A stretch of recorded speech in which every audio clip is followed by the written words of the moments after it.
अब ज्यादा समझे कि जरा हम इसको समझ लेते हैं। मैं बार बार इस बारे में बोल रहा हूं कि खतरा एक्चुअली उनको नहीं है जिनकी इम्यूनिटी स्ट्रांग है। तो किनको खतरा है उसके बारे में बात कर लेते हैं। खतरा एक्चुअल में किसको है?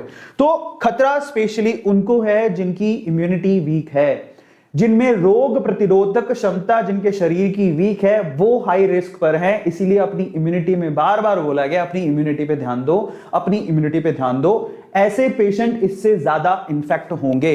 इनफैक्ट मैं आपको बताता हूं, टीओआई का एक आर्टिकल है जिसमें इंटरव्यू में ये किनका है, एम्स के जो चीफ हैं उन्होंने भी ये कहा है, misuse of steroid major cause behind the black fungus. क्या हो रहा है कि अगर आप ध्यान से देखो तो कोरोना का जब ट्रीटमेंट किया जा रहा है उसमें स्टेरॉइड्स का इस्तेमाल भी किया जा रहा है। अब हम क्या कर सकते हैं, कोरोना से बचे, इधर कुआं उधर खाई। अब कोरोना के ट्रीटमेंट में स्टेरॉइड इस्तेमाल हो रहा है और वही स्टेरॉइड हमारी इम्यूनिटी को भी डाउन करता है और उसी वजह से हम लोग ब्लैक फंगस के भी शिकार हो सकते हैं।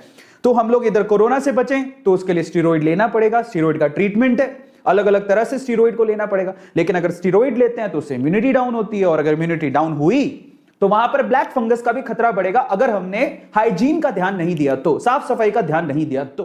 समस्या बड़ी है, ठीक है, अभी दिख नहीं रही है लेकिन वो बड़ी है। इसके अलावा कौन कौन रिस्क पर है? Specially patient with recent organ transplant. अगर अभी किसी ने अपना ऑर्गन ट्रांसप्लांट करवाया या फिर कैंसर से वो लड़ रहे थे, कैंसर का अगर ट्रीटमेंट चल रहा है तो वो हाई रिस्क पर है, तो उनको बहुत ध्यान देने की जरूरत है। स्पेशली अगर आपके घर पे कोई शुगर या शुगर के मरीज है, डायबिटीज हैं, अगर किसी को डायबिटीज है, डायबिटिक है वो, तो उनको बहुत ज्यादा ध्यान देने की जरूरत है। बार बार लगातार उनकी डायबिटीज को चेक करते रहे, शुगर के लेवल को चेक करते रहे, उनको खतरा सबसे ज्यादा है, ठीक है। तो इसलिए कह रहा था आप लोगों से, अगर आप ऐसा सोचे कि हम तो स्वस्थ हैं हमें क्या लेना देना, लेकिन यहां पर कैच है, आपके स्वस्थ होने से तो खैर फर्क पड़ेगा ही, लेकिन अगर आपके आसपास किसी को भी शुगर है या कोई ट्रांसप्लांट करवा के आया या कैंसर है, उनको तो दिक्कत हो सकती है। तो इसलिए आप अगर सजग रहेंगे, उनको बताएंगे तो बचा सकते हैं, ठीक है। इसके अलावा जरा आप देखिए, यहां पर स्टेरॉइड दिया गया, यहां पर immunosuppression of by steroid.